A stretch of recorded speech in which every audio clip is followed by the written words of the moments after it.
Yüce dağların aşardım, bu yaşlılık olmasaydı.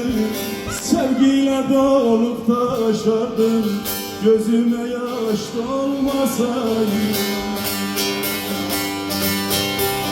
Olmasaydı, bu yaşlılık olmasaydı. Yüce dağların aşardım, bu yaşlılık olmasaydı.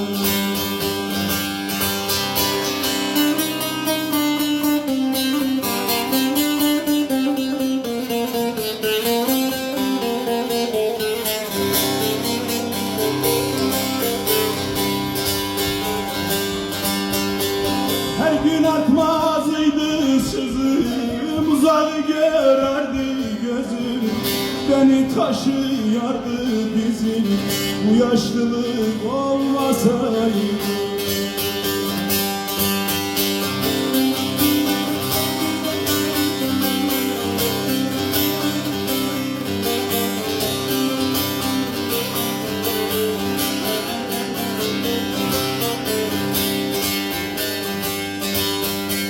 Ne hürriyim ne de kılmam, Yaradan'dan olsun aman. Acımasız geçen zaman, gelip beni bulmasaydı. Olmasaydı,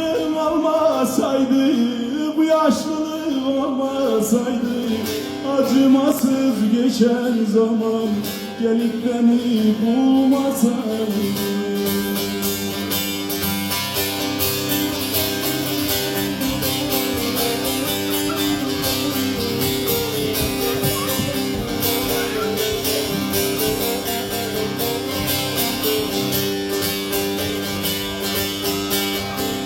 Zavlu dergilerdim, gah ağlayar gah gülerdim.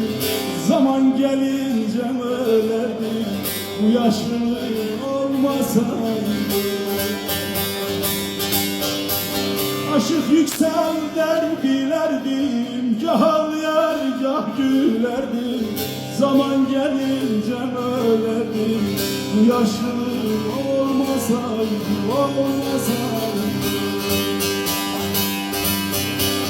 Olmasaydı, bu yaşlılık olmasaydı. Vakit dolunca giderdim, bu yaşlılık olmasaydı.